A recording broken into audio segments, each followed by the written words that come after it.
coup, pour continuer, l'idée de la suite de la présentation, ça va être de revenir avec quelques concepts, quelques rappels dont j'espère qu'ils n'ont pas été... qu'on n'a pas trop sous-estimé où vous en étiez. Après, les rappels, c'est toujours bon, ça réactive même quelque chose qu'on savait déjà. Concernant les espaces numériques, sachant que l'idée à la fin, c'est justement d'avoir un temps d'échange et de pouvoir être interpellé plutôt sur ce qui vous fait difficulté au quotidien ou sur les sujets sur lesquels vous aimeriez nous entendre. Très rapidement, le rappeler, en fait, ça a été dit et ça a été soulevé sur la question de... mais on parle de réguler les temps d'écran des ados. Pourquoi ceux des ados? Pourquoi on ne parle pas du temps d'écran des adultes? Qui est d'ailleurs le premier prédicateur du temps d'écran des ados, c'est le temps d'écran des adultes qui les entourent. Là, le rappel, c'était l'idée que qu'est-ce qui fait qu'on aime bien les espaces numériques? Qu'est-ce qui fait qu'on aime bien les réseaux sociaux, qu'on aime bien les jeux vidéo, qu'on aime bien ces endroits-là? C'est qu'ils font une offre qui répond à un ensemble de besoins et de désirs des ados, des adultes. On le nomme particulièrement pour les ados parce qu'au vu des spécificités de la période, c'est des désirs et des besoins qui sont accrus. En tout cas, pour la plupart d'entre eux. Notamment, en fait, et ça a déjà été dit à un certain point, mais c'est des espaces qui offrent énormément de possibilités de validation. C'est-à-dire, c'est des espaces qui offrent énormément la possibilité d'être soutenu dans quelque chose que je montre, que je dis, que je suis. Ce qui a pour impact numéro 1 de permettre en fait de se sentir bien avec soi-même, de renforcer une identité qu'on a. Et beaucoup du jeu des espaces numériques et notamment des réseaux sociaux tourne autour des questions de s'identifier à des autres avec lesquels on est en relation et avec lesquels on interagit, ou des autres qu'on suit et dont on suit les contenus, avec cette notion aussi d'appartenance et de communauté qu'on retrouve dans plein d'endroits différents. Sachant que du coup les réseaux sociaux et les espaces numériques, c'est des espaces de lien aux autres. Alors quand on a dit ça, on n'a pas dit grand-chose. Ce qui veut bien dire que c'est un espace qui soutient un ensemble de relations et de manifestations dans les relations, et d'investissements et de violences dans le lien. C'est des investissements et des violences qui n'ont pas été créés par ces endroits. C'est pas le groupe classe qui crée la dynamique de harcèlement, c'est pas le groupe classe qui est responsable de cette dynamique de harcèlement. Par contre, c'est un outil par lequel cette dynamique elle va se jouer, voire c'est un outil qui va en renforcer les effets et les impacts. Donc il y a des spécificités, mais qui ne sont pas du côté de la création de ces dynamiques-là. Les spécificités adolescentes, c'est toujours une bonne idée de les rappeler, c'est justement un grand remaniement identitaire qui amène au fait qu'il puisse y avoir pas mal d'angoisse sur la question de, ou d'anxiété, sur la question de qui je suis, est-ce que je plais, est-ce que j'ai une place, est-ce que j'appartiens, et ces questions-là, elles vont s'adresser de manière plus ou moins à droite aux autres. On le voit bien, il y a des ados qui testent cette question-là d'une manière qui est bien régulée et qui va leur permettre de se sécuriser dans un entourage, mais sans qu'on en entende trop parler. Et d'autres pour lesquels ce test-là, il prend des formes qui interpellent, voire qui inquiètent. Je donne un exemple, mais il y a beaucoup de vidéos d'enfants sur les réseaux sociaux. Leur première tentative, c'est de se rendre utile. Et donc, si vous allez sur YouTube, dans les vidéos qui n'ont pas beaucoup de vues, vous allez trouver beaucoup d'enfants qui font un tuto-explication de comment utiliser YouTube, avec un idéal comme ça altruiste, mais qui leur permet aussi d'avoir une identité, d'être celui qui sait et qui montre aux autres. Dans un versant où on va poser un regard plus négatif, mais qui recherche la même chose, il va y avoir les ados qui trollent sur les réseaux sociaux. C'est-à-dire les ados qui affichent une opinion ou une identité qui vise à susciter de la réaction, qui vise à susciter de la haine, qui vise à susciter en fait de l'attention. La base des réseaux sociaux, c'est pas forcément des émotions positives ou négatives, c'est la question de l'attention. Exister, être vu. C'est ça la dynamique principale et c'est ça qui est renforcé sur les réseaux sociaux. Sachant que par rapport aux angoisses adolescentes, être constamment en lien avec les autres, c'est aussi une façon d'apaiser l'angoisse. C'est-à-dire cette idée que je suis toujours en lien avec quelqu'un, ça me permet de toujours vérifier le fait que je compte pour quelqu'un, je suis en interaction avec quelqu'un, Et ça, c'est une des fonctions des réseaux sociaux qui peut être apaisante pour les adolescents et qui peut expliquer leur réaction parfois extrême au fait de lâcher un certain nombre d'objets technologiques qui leur permettent justement d'être en lien avec les autres. Cette idée de la séparation, pour certains adolescents, elle est vraiment insupportable. On me sépare là de tout ce qui me permet de me sentir bien, de me sentir en sécurité au quotidien. Dans les spécificités des adolescents, il y a la question de l'autorégulation. Alors moi, l'autorégulation, c'est un concept que j'aime beaucoup. J'ai un bon exemple qui est personnel, c'est moi j'ai été une enfant élevée dans une famille où, alors quand je dis ça, où il n'y avait pas de bonbons. C'était un parti pris éducatif de les bonbons, c'est pas bon pour la santé, c'est trop sucré, etc. etc. Ce qui fait que quand j'étais enfant et que je passais chez les amis qui avaient des bonbonnières pleines et qui les ignoraient, moi j'avais l'impression que ces gens avaient un self-control absolument incroyable. Et vraiment, moi la bonbonnière, je la voyais avec de la lumière comme ça, enfin elle éclairait. Et ce qui a fait qu'à partir du moment où j'ai eu de l'argent de poche, il y a un certain nombre de paquets de mi-choco qui ont pris bien cher, parce que du coup, j'avais la possibilité d'exercer au moins un petit peu ma propre capacité à acheter des bonbons, et que du coup, effectivement, j'en achetais beaucoup. Et alors, une fois étudiante, quand j'ai eu moi-même mon budget alimentation, je peux vous assurer que les premières courses que j'ai faites comportaient mon poids en dragibus sur une année. Et avec le temps, cet objet devenant moins intéressant parce qu'au fur et à mesure, j'affrontais déjà les conséquences négatives de l'excès de sucre. Et puis avec l'âge, voilà. Nous sommes plus que nous étions. Mais où du coup, c'est maintenant un objet qui est beaucoup moins attirant pour moi parce qu'il y a des conséquences négatives. Mais aussi, j'ai exercé au fur et à mesure ma capacité à me réguler par rapport à cet objet. Que jusque-là, je n'avais pas eu à exercer étant enfant. Les capacités d'autorégulation, chez les adolescents, c'est la même chose. On part de l'idée qu'ils ne savent pas se réguler. Les enfants ne savent pas se réguler. Vous laissez les enfants avec un paquet de bonbons, ils ne vont pas se dire « oui, effectivement, le dîner dans une demi-heure, est-ce bien un projet pertinent ?» Non, ils vont se dire « des bonbons, c'est trop bien ». Ils vont apprendre au fur et à mesure déjà qu'il faut envisager les conséquences négatives de ce type de choix et avoir une capacité à l'anticipation qui va s'améliorer. Mais aussi une capacité de régulation par rapport aux choses qui provoquent du plaisir. Et ça, en fait, il y en a un ensemble qu'on apprend au fur et à mesure à réguler. Le temps d'écran en fait partie, avec du coup toutes les luttes éducatives qu'amène actuellement pour les parents le fait de tenter de réguler le temps d'écran de leur enfant. C'est difficile, c'est une lutte incessante et continue.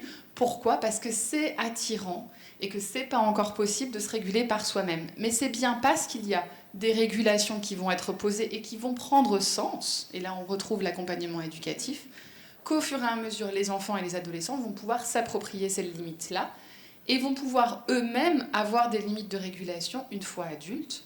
En tout cas, on leur souhaite, parce que c'est pas un acquis.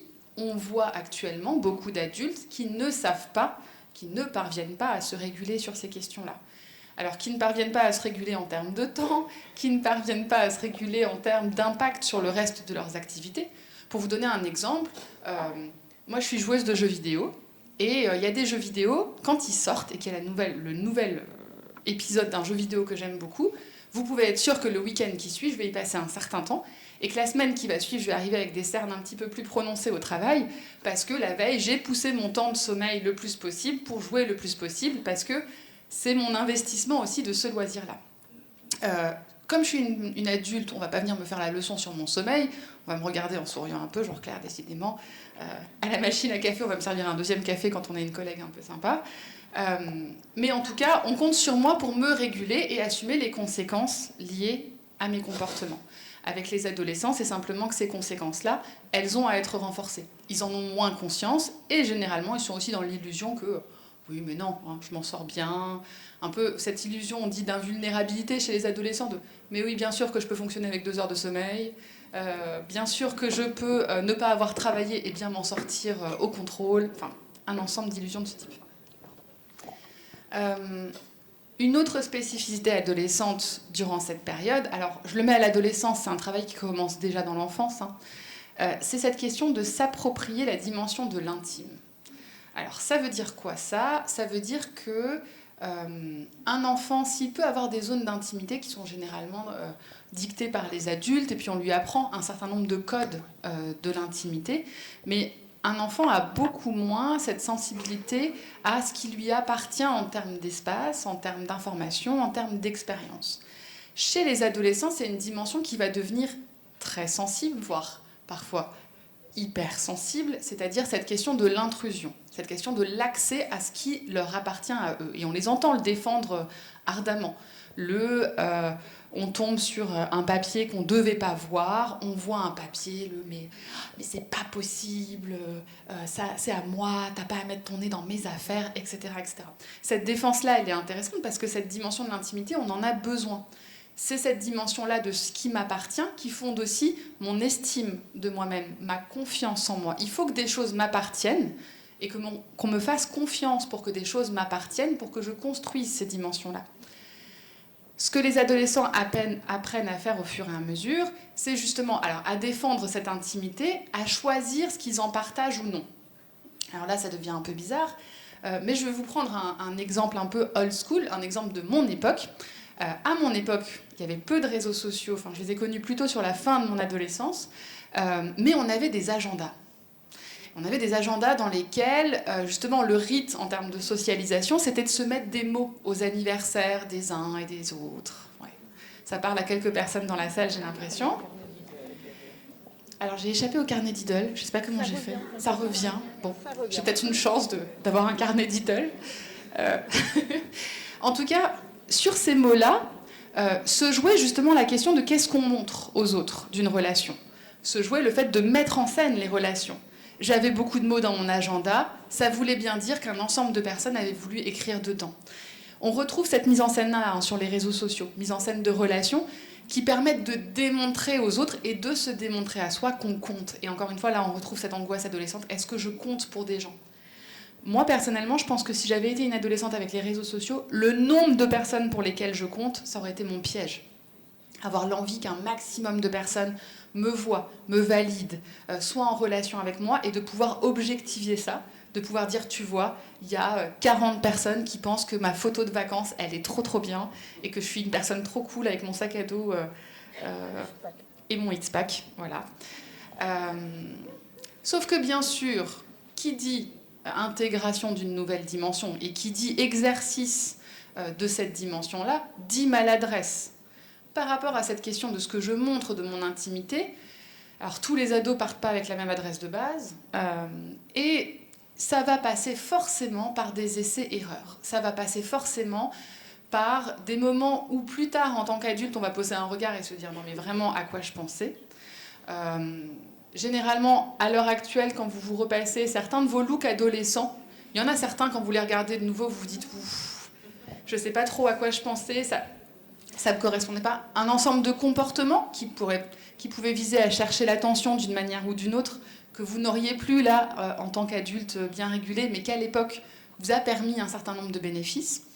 Et par rapport aux réseaux sociaux et cette question de l'intime et de l'extime, ce que je partage de moi et ce qui me met ou non en danger dans le partage de moi, l'impact que ça a, c'est pas encore intégré.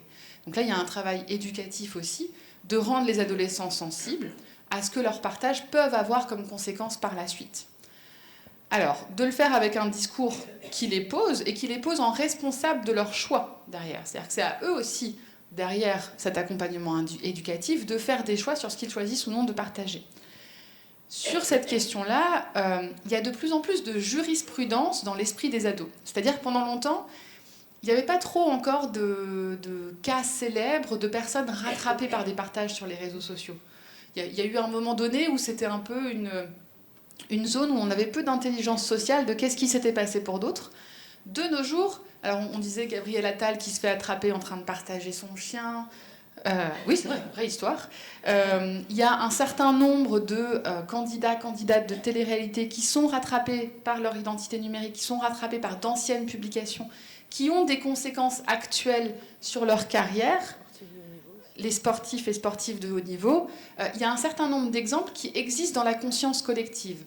Là où à une époque ça n'existait pas, cette idée de je peux affronter les conséquences de ce que je publie sur les réseaux sociaux. Ce qui ne veut pas dire que c'est une conscience parfaite et qu'il n'y a pas besoin de la renforcer, mais ce qui veut dire qu'on peut s'appuyer sur des exemples de l'actualité. Donc ça peut être une bonne façon de faire. Telle personne rattrapée par une publication sur tel sujet, tu vois, en fait, effectivement, ce que tu publies, même si parfois tu as l'impression que ça a été effacé, la capture écran, elle est vite faite. Internet, n'oublie pas, moi je trouve que c'est une bonne façon de le transmettre généralement. Et ce que tu partages là et qui peut te convenir, peut ne pas te convenir dans une autre période de ta vie. Donc, par exemple, peut-être qu'adolescente, les photos de moi sur les fêtes du vin, avec les copains, etc., etc., et puis qui en rajoutaient un max parce que à l'époque, il y avait ce truc transgressif de l'alcool, c'était cool, démontrer que je buvais, c'était adulte, voilà. Aujourd'hui, c'est pas ce que je mettrais en premier sur LinkedIn quand je cherche un poste. On risquerait d'avoir moins envie de m'embaucher aujourd'hui. Je regarde ma directrice au cas où, ça va. J'ai toujours un poste apparemment. Et donc pareil, mais cette projection dans le futur, elle est facile aujourd'hui en tant qu'adulte, mais les adolescents, c'est un vrai travail de les amener à se projeter dans un avenir qu'ils ont parfois, notamment à l'heure actuelle, du mal à concevoir. Je me permets peut-être juste de compléter aussi ton propos, Claire, peut-être concernant cette maladresse et cette envie d'exister pour l'autre, de montrer des choses de notre vie, de course, moi j'appelle ça la course à la popularité, avoir un maximum de followers, un maximum d'amis, un maximum de contacts, peu importe le réseau, peu importe comment on appelle ça, mais d'avoir un maximum de monde qui nous voit, qui nous suit, etc., quitte à parfois se mettre en scène, quitte à parfois montrer des fragilités, des vulnérabilités qui, dans des situations de harcèlement, vont venir appuyer encore plus. Enfin voilà, c'est parfois, je ne sais pas comment le dire sans heurter, mais parfois c'est donner le bâton pour se faire battre. Donc les jeunes qui vont s'exposer de manière publique, parce qu'il y a cette volonté, et selon les réseaux, encore une fois, selon la création de son profil, etc., on peut avoir des profils publics, on peut avoir des profils privés, etc., etc. Mais quand on va être dans la recherche de visibilité, on va rendre visible son quotidien.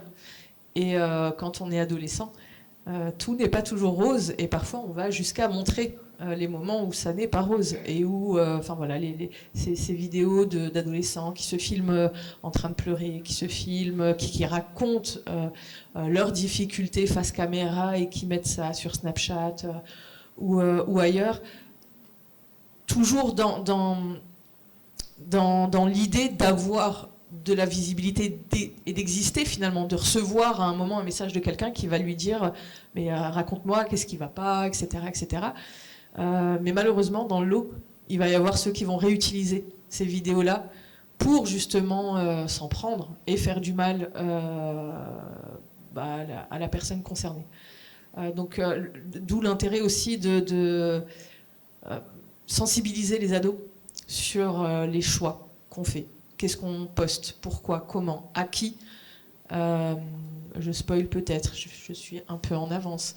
Mes petites pages pub, nous travaillons sur un outil actuellement. Claire et Thomas Huard, qui travaille au sein de l'équipe Maison des Ados, travaillent sur un outil qui s'appelle les socionautes. Il y a peut-être des infirmières, des assistantes sociales scolaires qui ont déjà vu expérimenter, puisqu'on l'a déjà expérimenté il y a quelques années à la Maison des Ados. Je sais qu'il y a des groupes classes qui étaient venus avec les infirmières pour justement discuter des publications. Qu'est-ce que je publie sur quel réseau ? Quel impact ça peut avoir ? Comment est-ce qu'on peut réagir ? Qu'est-ce qu'on peut faire face à des contenus qui pourraient être problématiques ? Donc vraiment de mettre aussi en situation les ados. Un camarade de classe se poste en train de pleurer, machin, mais n'explique pas, ne dit rien, parce que en fait l'idée c'est aussi de susciter un peu la curiosité des autres pour les amener à me contacter. Quand je suis élève de cette classe-là, qu'est-ce que je fais en fait ? Est-ce que je laisse comme ça ? Est-ce que je vais lui parler ? Est-ce que je lui parle dans le groupe classe ? Est-ce que j'en parle à un adulte ? Et cet outil, c'est aussi pour travailler tous ces comportements en fait face aux publications sur les réseaux. Voilà. Fermeture de la page pub, je redonne la parole. Merci pour la page pub. Du coup, par rapport à ces partages d'éléments d'intimité, gardez en tête que les ados ont les mêmes motivations que les adultes. Quand on partage quelque chose, c'est qu'on a un bénéfice. on suppose un bénéfice à le partager. Je partage mes photos de vacances parce que ça raconte quelque chose de moi que j'aime bien, qui peut être une narration très différente d'une personne à une autre, qui peut être à quel point j'ai de l'argent et je vais dans des resorts incroyables, où je vois des endroits incroyables, qui peut être à quel point j'affronte les éléments dans des treks où je repousse les limites de ce qui est humainement possible. Enfin voilà, avec à chaque fois des traits d'identification qui sont différents d'une personne à l'autre.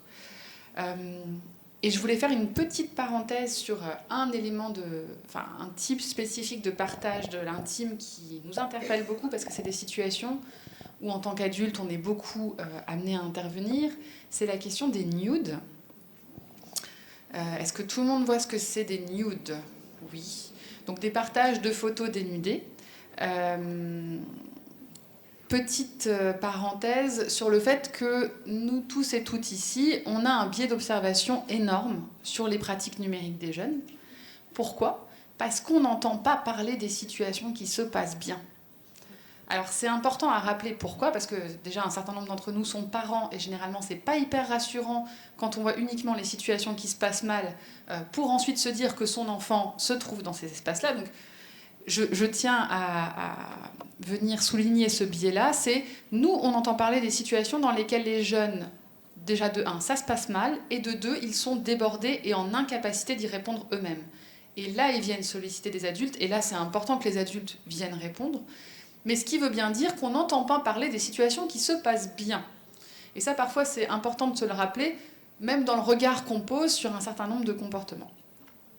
Par rapport au nude, donc partager des photos dénudées de soi.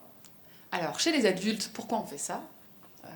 Chez les adultes, on arrive assez facilement à se dire, pour plaire, dans une dynamique de séduction, pour tester justement ce qu'il en est de la dynamique de séduction ou non dans une relation. Est-ce qu'on est dans cette dynamique-là ou pas? 3 petits points, même si ça, c'est un code de ma génération d'utiliser les 3 petits points, hein, sachez-le. Chez les ados à l'heure actuelle, donc déjà il y a une dimension genrée. Généralement les photos dénudées, elles sont demandées aux jeunes filles, aux jeunes femmes, et pas aux jeunes hommes. Et c'est devenu même un objet transactionnel et un objet de mérite pour les jeunes hommes de réussir à obtenir des photos dénudées. Il y a une dynamique comme ça, mais qui est aussi, quand on en parle avec eux, une dynamique de test pour eux et un moyen de tester ce qu'il en est de l'intérêt de la personne en face. C'est-à-dire, si je demande une photo dénudée et que la personne me l'accorde, c'est bien qu'il y a du 3 petits points dans l'affaire. Sachant que pour les jeunes femmes concernées qui partagent ces photos, déjà il y a aussi ce même test et le test de la capacité à plaire à quelqu'un. C'est pas inintéressant quand même de pouvoir tester le fait que je plais, ma photo suscite une réaction. Et ça peut être une dimension que je suis en train d'intégrer, le fait que c'est une possibilité pour moi. Mais l'autre chose, et elles en parlent très bien, il y a aussi un test relationnel. Envoyer une photo dénudée de moi à quelqu'un, c'est aussi tester à quel point je peux faire confiance à cette personne et à quel point cette personne va garder ce contenu pour lui ou pour elle et va mériter ma confiance. Sachant que les plus stratégiques d'entre elles vont même marquer les photos avec une petite watermark qui leur permet de savoir si une photo fuite, qui l'a fait fuiter. Les plus stratégiques d'entre elles ont ces moyens techniques-là. Les moins stratégiques d'entre elles remontent la piste de « Ok, quelle photo c'est, à qui je l'ai envoyée et comment ça s'est passé ?» Là, c'est dans le cas d'un échange, d'un envoi qui est consenti. La personne, elle est active dans ce processus. À savoir, bien sûr, que derrière les photos dénudées, le gros souci, c'est le souci de l'exposition, c'est-à-dire le souci du partage de ces photos en dehors du cadre dans lequel elles étaient partagées, qui a un ensemble de conséquences sociales en lien avec les injonctions de genre sur les questions de sexualité. On ne refera pas toute la partie aujourd'hui, mais c'est pas pour rien que c'est des photos de jeunes filles qui circulent et qui font scandale, et pas des photos de jeunes hommes. Avec du coup, tout à coup, une réaction sociale globale qui vient poser une opprobre sur les jeunes femmes concernées, puisque ça vient marquer tout à coup qu'elles ont un intérêt potentiel pour la séduction, pour la sexualité, qui est à juger et à marquer négativement. Pas possible d'avoir ça. Moi, j'aime bien dans ces situations-là reposer aussi que la personne qui n'a pas respecté le contrat relationnel, c'est pas cette jeune femme. Alors la question des photos dénudées de mineurs, au niveau juridique, c'est un casse-tête pas possible. Pourquoi ? techniquement, on peut retenir le fait que la mineure qui prend une photo d'elle-même dénudée et qui l'envoie produit de la pédopornographie. Techniquement, juridiquement, c'est la définition. Pour autant, est-ce qu'on peut reconnaître aux mineurs, à partir d'un certain âge, la possibilité d'être en mesure d'être dans une dynamique de séduction et dans cette dynamique de séduction, vouloir produire des contenus qui sont à même de susciter le désir de l'autre? Je vous laisse vous approprier cette dimension-là. On est aussi sur un modèle où l'interdiction, encore une fois, passerait à côté de la dynamique derrière, le pourquoi, les motivations et le gain qui peut être retiré de ces échanges. Dans ces situations-là, est-ce que vous avez déjà tous et toutes des ressources de e-enfance? Vous savez qu'est-ce que e-enfance? Ah, des réactions plus contrastées. Alors, e-enfance, Net Écoute. Donc, e-enfance, c'est l'association qui tient Net Écoute, donc le site internet. À savoir que la particularité dans ces situations-là de cette association, c'est d'avoir une ligne d'écoute et un chat qui permet de venir chercher de l'aide, notamment quand on ne veut pas affronter un adulte qu'on connaît ou qui a contact avec nos parents pour parler de ce qui est en train de se jouer. Eux, ils ont des accords avec les grands groupes des réseaux sociaux et ils peuvent beaucoup plus rapidement qu'avec des signalements individuels faire supprimer des contenus et des comptes. Notamment, on a pas mal entendu parler des comptes ficha. Ouais. Donc les comptes ficha, c'était des comptes justement qui collectionnaient les photos dénudées collectées sans le consentement des personnes concernées, hein, généralement, et qui étaient ensuite partagées massivement. Donc à savoir que pendant un moment c'était compliqué parce qu'avec des signalements individuels, avant que vous soyez pris en compte par un réseau social, ça peut mettre du temps. Mais si vous passez là par Net Écoute, vous avez des accès beaucoup plus directs. En tant que professionnel, si vous accompagnez des personnes qui sont dans la situation de vouloir faire supprimer une photo, il faut savoir que ça peut supposer d'être soi-même confronté à la photo en question. Parce qu'en fait, pour leur permettre de rechercher cette photo, il faut la leur envoyer. Et donc, du coup, ça veut bien dire qu'il y a potentiellement soit la personne qui fait la démarche, soit la professionnelle qui est confrontée à la photo en question. Ça, c'est à manier aussi avec les personnes en pouvant aussi les avertir de « là, on va faire une démarche, ça va demander que je vois la photo en question, comment c'est pour toi, comment tu voudrais qu'on fasse par rapport à ça, etc. etc. » de pouvoir l'accompagner. C'était la petite digression parce que je crois que les situations de nude, ça continue à être quelque chose dont on vient beaucoup nous parler, aussi avec l'impact que ça peut avoir au niveau familial et au niveau relationnel.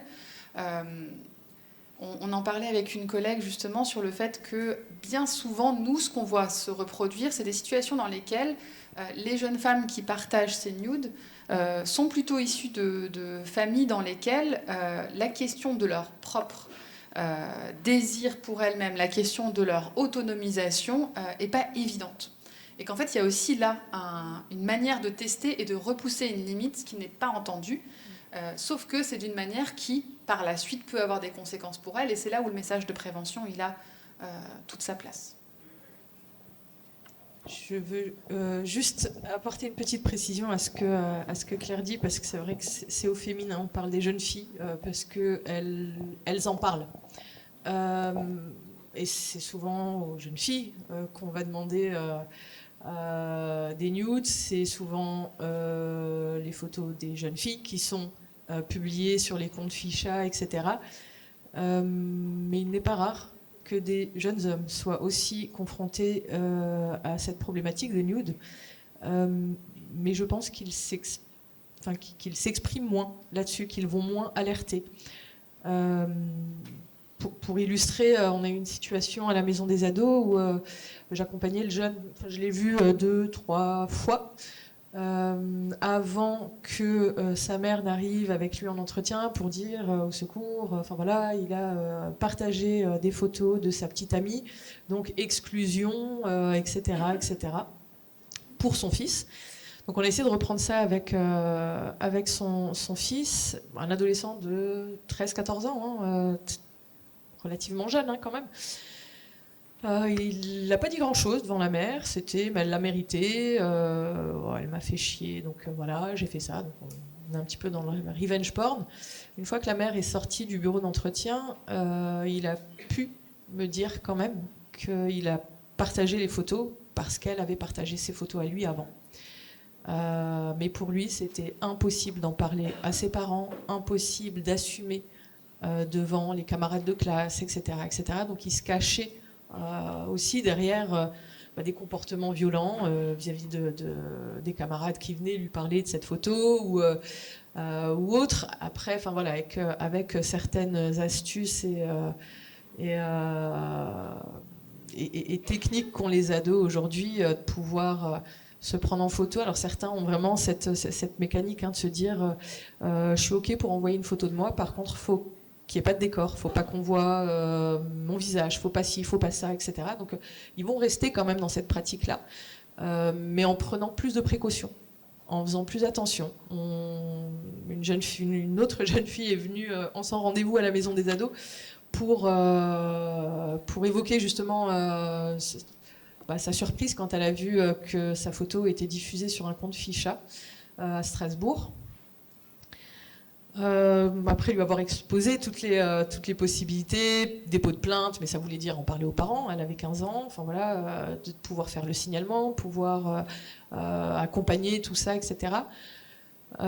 D'une manière très posée, elle m'a dit, mais finalement en fait, on ne voit pas sur la photo. Donc il n'y a pas de décor, personne ne sait finalement que c'est moi, c'est un compte Ficha anonyme, vous pensez bien qu'il n'y a pas d'identité ni de statut derrière ces comptes-là.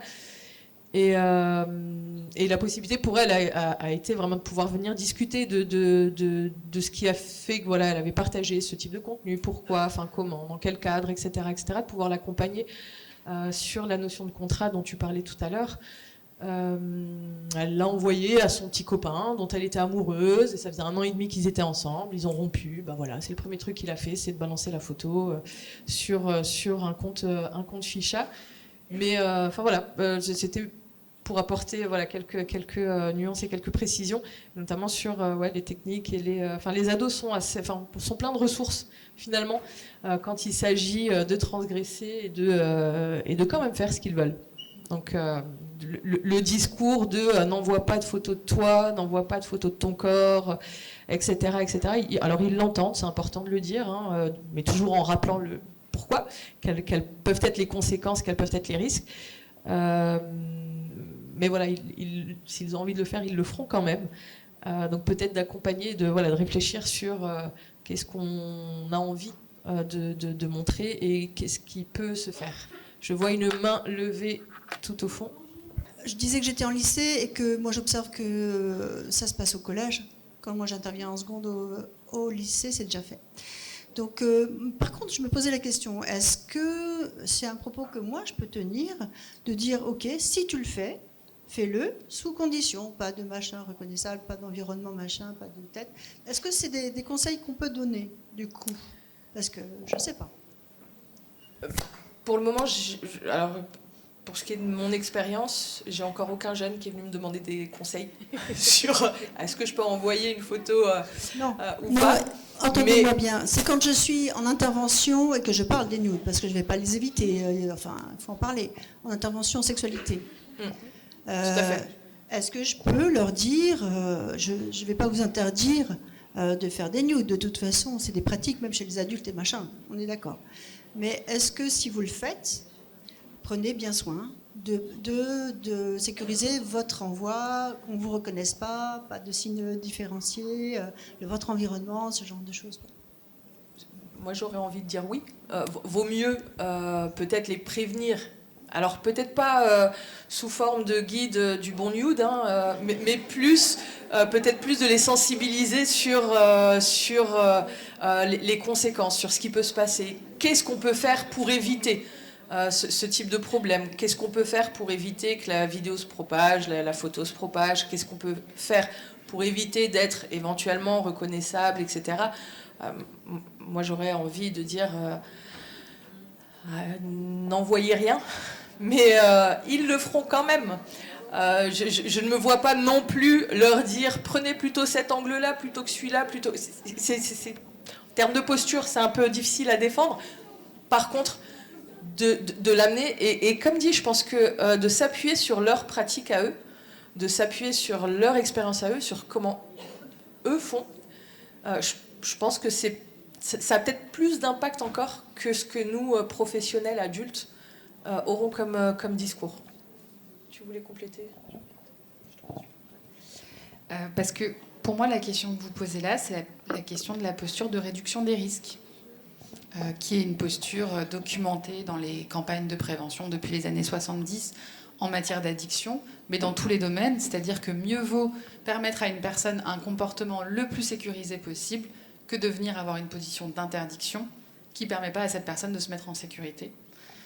Et complètement d'accord avec Rabia de s'appuyer sur ce que les personnes savent déjà. D'après vous, ce serait quoi les mesures de précaution à prendre si je... Et de laisser là, plutôt que de faire votre guide à vous du bon nude, effectivement, qui est peut-être un peu plus périlleux.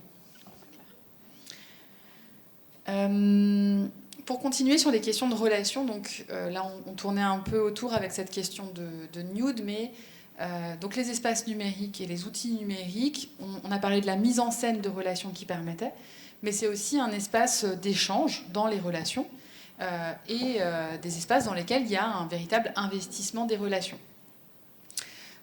Sachant que ça peut être des espaces d'investissement et de renfort de relations qui existent en présentiel ou qui n'ont pas de composante en présentiel. C'est-à-dire, il y a des personnes que je vais rencontrer avec lesquelles je vais tisser un lien uniquement via les réseaux et un lien plus ou moins investi, notamment à l'adolescence, et qui sont généralement des situations qui posent beaucoup de questions et qui inquiètent beaucoup les adultes. Déjà parce que du fait des identités numériques, on n'est jamais tout à fait sûr de à qui on parle avant d'avoir eu une rencontre présentielle et physique avec les personnes.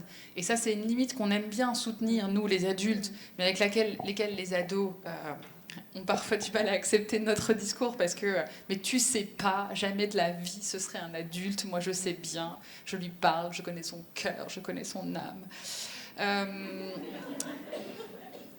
Là où, et où du coup la mesure à avoir dans la posture, c'est attention, venir nier la réalité de ces liens, venir nier la réalité de cet investissement ou des émotions que ça suscite, c'est vous mettre en antagonisme. Et là, vous n'êtes plus audible, on n'a plus envie de vous écouter.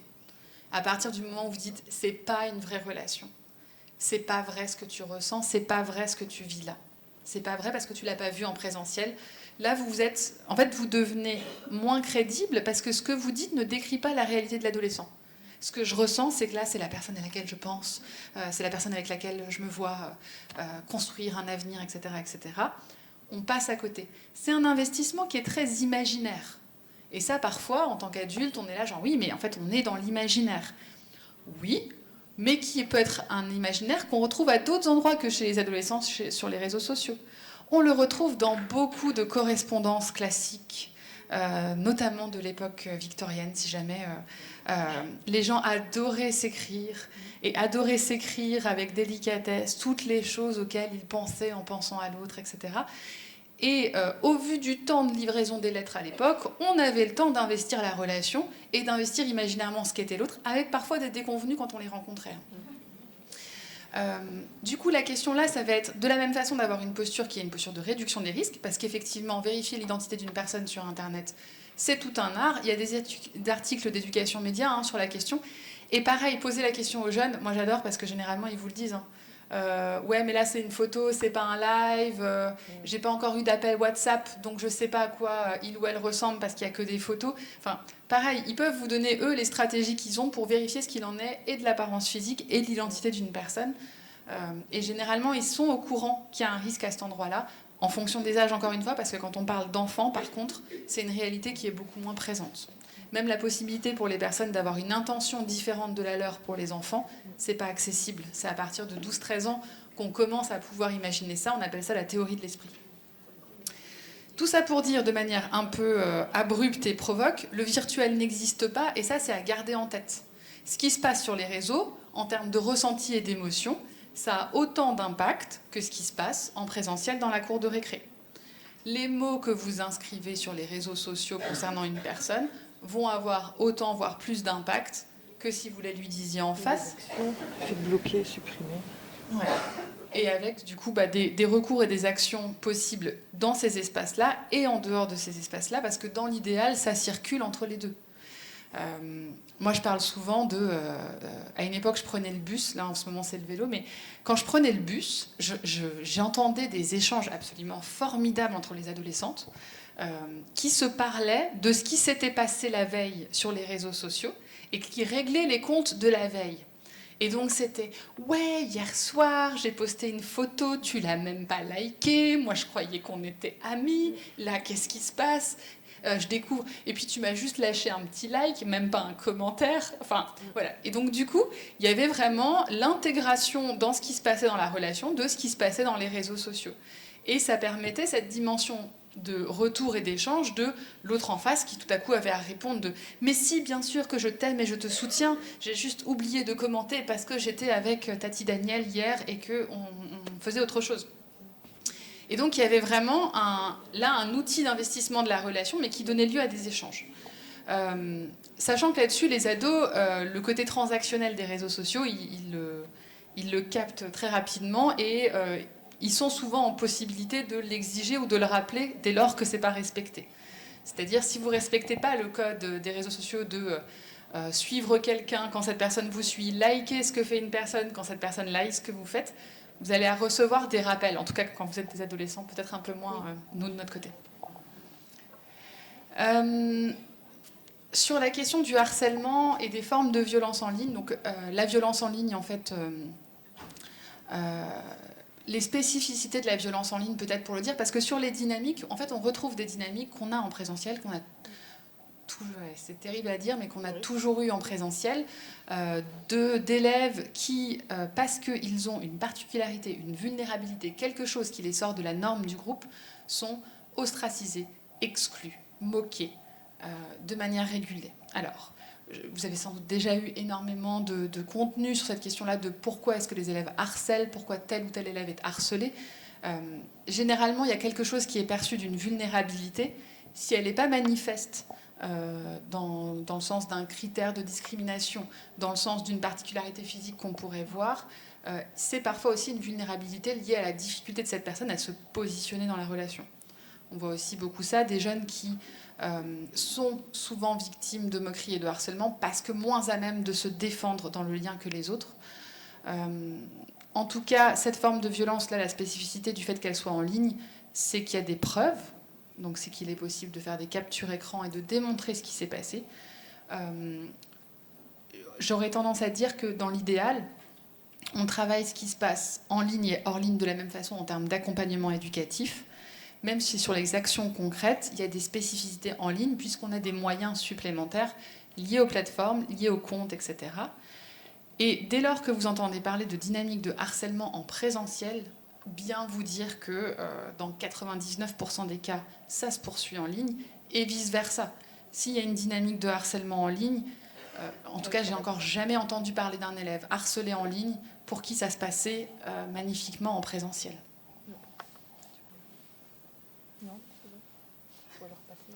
Il va falloir passer, ok. En tout cas, sur cette thématique, la ressource I en face net écoute, mais aussi simplement cette question de posture d'adultes concernés, mais ça on reviendra dessus un peu plus loin. Une autre grande question qui revient souvent sur la question des écrans, des espaces numériques, c'est la question de l'addiction. On le revoyait avec la question du quiz, je crois que quelques personnes ont eu le malheur de tomber dans le piège tendu. La notion d'addiction, elle n'a pas pour l'instant fait d'unanimité scientifique, simplement parce que la dimension dans laquelle, de la définition de l'addiction dans laquelle ça ne rentre pas, c'est dès lors qu'il y a volonté d'arrêter, la personne n'est plus en capacité de le faire. Et là, c'est le potentiel addictogène d'une substance, et qui fait que quand vous arrêtez, il y a des conséquences négatives qui vous empêchent, qui vous ramènent en fait au comportement de consommation.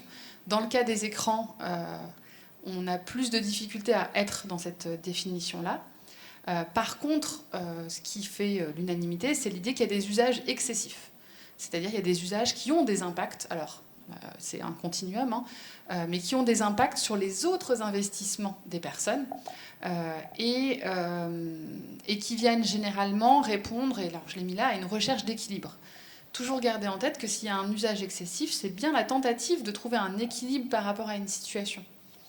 Par exemple, je sais qu'il y a beaucoup de situations où il y a des personnes qui arrivent en disant qu'il y a un surinvestissement des jeux vidéo. Surinvestissement des jeux vidéo, il veut plus sortir, il veut pas se balader en forêt avec nous. Je sais pas pourquoi tous les parents d'ados veulent se balader en forêt, mais tous les parents d'ados veulent se balader en forêt. Et ce qu'il veut, c'est jouer aux jeux vidéo. Et alors du coup, avec cette idée de c'est terrible, il est addict. Quand on déroule et qu'on voit un petit peu, en fait, déjà potentiellement sur les jeux vidéo en question, il y a les copains, il y a les copines, avec qui c'est agréable de passer du temps. Donc c'est une fonction socialisante aussi de cette activité. Possiblement, il n'y a pas d'autres propositions à domicile. Moi, c'est une situation qui revient souvent. En fait, bon, alors la balade en forêt, mis à part, il n'y a pas trop d'activités qui sont proposées ou de possibilités d'interagir. Et donc, du coup, c'est le truc le moins ennuyeux à faire à un endroit et à un moment donné. Enfin voilà, c'est un peu cette question de derrière un usage excessif, voir pourquoi.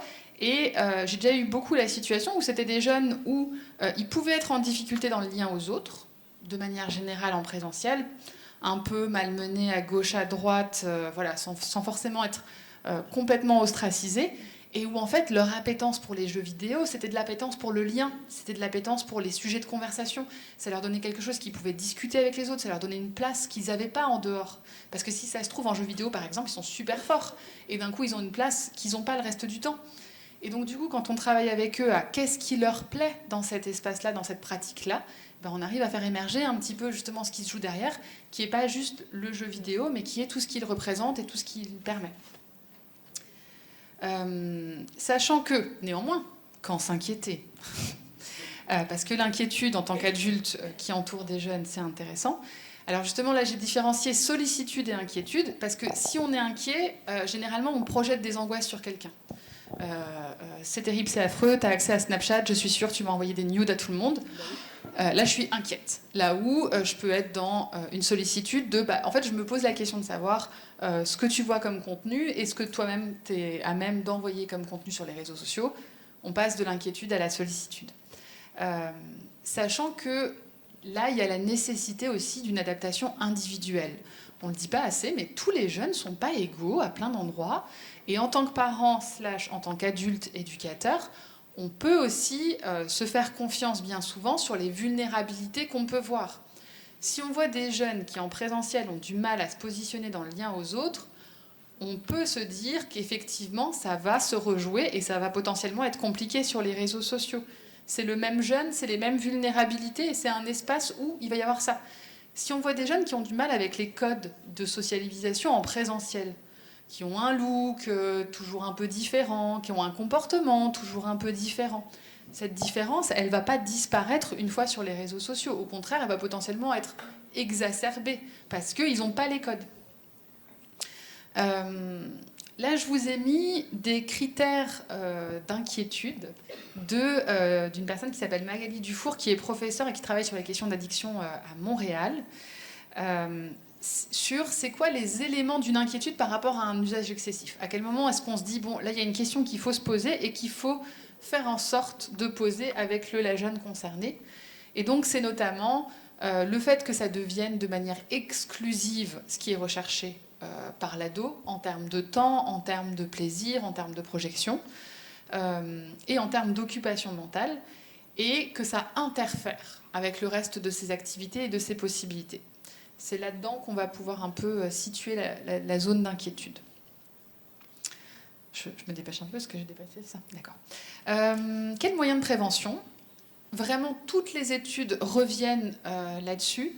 Le facteur numéro 1 de prévention, alors de prévention en matière d'impact de ce que les jeunes peuvent vivre sur les réseaux sociaux, si malheureusement ils sont confrontés à des contenus qui n'étaient pas indiqués, confrontés à des situations de violence et de harcèlement. Le facteur numéro 1 de prévention et de protection, c'est d'avoir des adultes de confiance autour de soi à qui on peut parler de ce qu'on vit à cet endroit-là. Alors que ce soit des parents, que ce soit des éducateurs, des éducatrices, des adultes de confiance, quelque part presque peu importe, tant que c'est des personnes et justement qui sont considérées comme pertinentes à ce sujet et à qui on sait qu'on peut adresser une parole.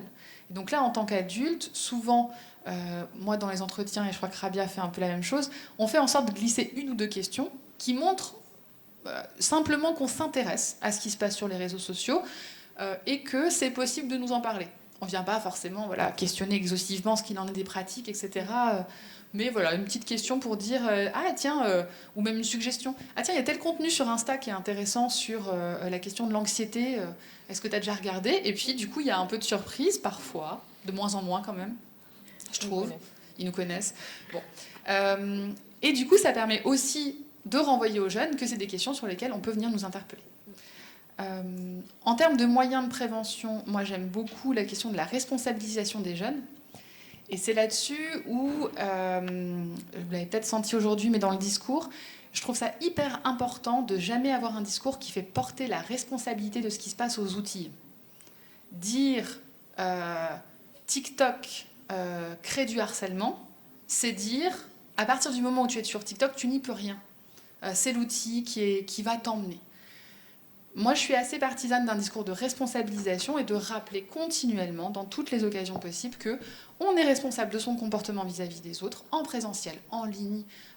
Une injure, c'est une injure, en présentiel, en ligne. Enfin, et de ramener cette dimension de on est responsable des choix et des actes qu'on porte dans la société tout entière et également dans les espaces numériques.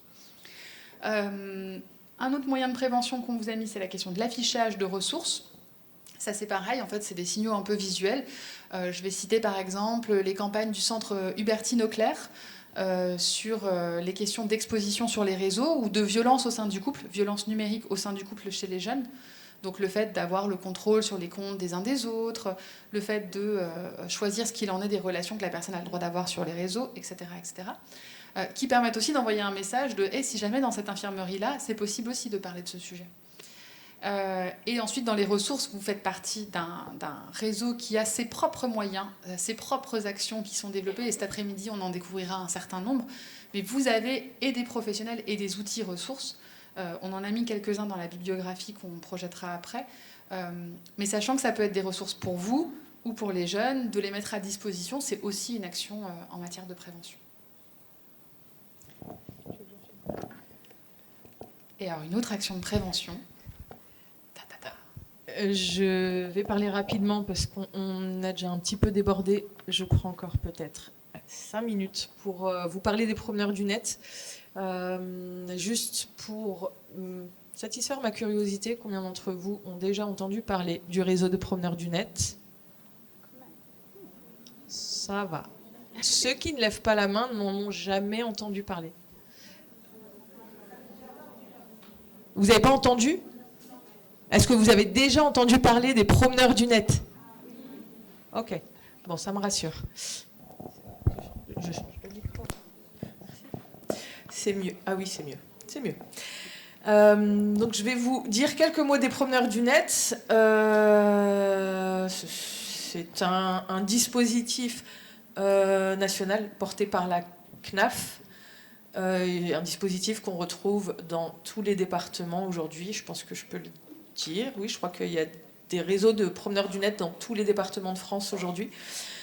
Les promeneurs du net, qu'est-ce que c'est? Ce sont des professionnels qui assurent une présence éducative sur les réseaux sociaux, sur Internet, de manière plus globale, dans le cadre des missions habituelles. Je suis assistante sociale, je ne joue pas la psychologue sur Internet, je reste assistante sociale, mais présente et disponible pour échanger avec les jeunes sur les réseaux sociaux.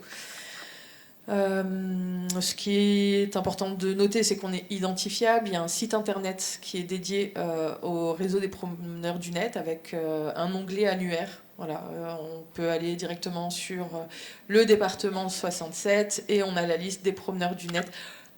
Elle n'est pas à jour. Je pense qu'elle n'est pas à jour. Je l'ai reconsultée là, il y a quelques jours. Elle devrait se mettre à jour très prochainement. Les promeneurs du net sont coordonnés par la Ligue de l'enseignement. Et le coordinateur vient d'arriver, donc on va lui laisser le temps tranquillement d'arriver avant de mettre à jour cette liste et cet annuaire. L'idée, c'est d'être présent sur les réseaux avec des profils qui sont identifiés. On doit être identifiable. Une photo, alors photo de nous ou un avatar, quelque chose qui nous représente, etc. Mais d'être identifié avec au moins son prénom, si ce n'est pas avec le nom de famille, mais la fonction qu'on occupe, et les structures de rattachement. Pour les professionnels qui seront présents sur les réseaux, pour les promeneurs du net, l'idée c'est de créer vraiment des relations de confiance avec les adolescents, de pouvoir échanger avec eux, de pouvoir prolonger l'action éducative qui est menée sur le terrain. Mais ça demande bien sûr une forme d'adaptation sur les réseaux sociaux.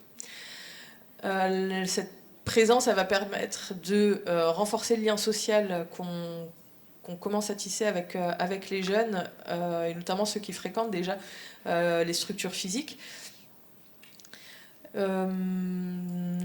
J'essaie d'aller vite. Ça va favoriser aussi une meilleure compréhension pour nous, professionnels qui sommes dans ces équipes de promeneurs du net. Ça va favoriser clairement une meilleure compréhension des usages numériques, puisque on est au contact des ados, présents sur les réseaux, et confrontés parfois aux mêmes choses, aux mêmes contenus, aux mêmes vidéos que les ados. Ça va aussi nous aider à développer, monter des projets éducatifs, de pouvoir avoir de la visibilité pour la structure et pour les missions qu'on va incarner. La présence en ligne ne remplace clairement pas l'accompagnement en présentiel. Je reprends toujours cette phrase entendue quand on a démarré les promeneurs du net en 2017 à la Maison des Ados, d'entendre les collègues s'offusquer en disant mais qu'est-ce que c'est que cette affaire-là, on est des professionnels de l'entretien, on ne fait pas dans l'épistolaire, etc. etc. Un accueil un petit peu mitigé, et ces mêmes collègues-là, c'est eux qui donnaient le plus facilement ma carte promeneur du net pour que le lien se poursuive en dehors des espaces d'entretien habituels. Il a fallu un petit peu de temps pour les collègues de bouger et d'y voir vraiment un intérêt. Les adolescents s'en saisissent, de plus en plus d'adultes, de professionnels se saisissent aussi de l'outil numérique comme étant vraiment un outil de mise en relation, de mise en lien avec les ados. Mais comme dit, l'idée c'est pas de remplacer un accompagnement en présentiel, en physique. L'idée c'est toujours de pouvoir amener le jeune à venir nous rencontrer d'autres pros, d'autres structures. Le réseau des promeneurs du net, on est en lien les uns avec les autres. Il y a différents professionnels, qu'ils soient issus du médico-social, de l'animation ou autre. On va se contacter quand on rencontre des jeunes qui pourraient avoir besoin d'une orientation, etc. On est en lien avec ces professionnels. Parmi les enjeux principaux... Ah oui, tu étais déjà... D'accord, ok. Je vais plus vite. Oui, non, mais de toute façon, on va aller... Les points de vigilance, peut-être pour vous rassurer, c'est d'avoir un cadre professionnel clair. Souvent, les professionnels qui deviennent promeneurs du net, les premières angoisses, j'ai envie de dire, sont... mais si on m'écrit qu'on a envie... si un jeune m'écrit à 21h sur Facebook, Instagram, que sais-je, pour dire qu'il a envie de se suicider, qu'est-ce que je fais ? En fait, comme dans la vie réelle, si vous avez vu le message effectivement parce que vous avez votre téléphone et qu'il est 21h et que vous ne l'avez pas coupé, il faut assumer. Vous ne pouvez pas laisser cet ado ou lui lâcher un vu, pour reprendre les expressions adolescentes. Vous avez vu le message, vous devez réagir. Après, vous n'êtes pas un service d'urgence, vous pouvez contacter les urgences à la place du jeune s'il n'est pas en mesure de le faire. Mais l'idée, c'est vraiment d'avoir un cadre, d'avoir des horaires qui sont fixés, des objectifs bien définis pour maintenir une relation structurée et respectueuse. Dans le sens où, quand les ados m'ajoutent sur les réseaux sociaux, c'est pas moi qui fais la démarche. Je le fais pas, je trouve ça un peu intrusif. Coucou, je suis assistante sociale, je te rajoute. C'est un peu bizarre. Donc mon contact est donné, il est diffusé, etc. Quand les jeunes m'ajoutent, je me présente par ma fonction, ma structure, mon temps de présence. Et je pose le cadre, en fait, tout simplement. Je suis disponible de 9h à 18h. Si tu m'écris et que j'ai le temps dans la journée, je pourrais te répondre. Je pourrais éventuellement réagir, etc. Par contre, enfin, voilà, je travaille, je fais d'autres choses. Mais voilà, dès lors que je vois le message, il faut apporter une réponse. Autre... Il faut qu'on s'arrête. Ok. Bon, bah, ma foi, il faut qu'on s'arrête. Ça va être une conclusion un peu abrupte. Et ben voilà, peut-être qu'on aura l'occasion d'en discuter et d'en parler plus, de manière plus approfondie. Merci.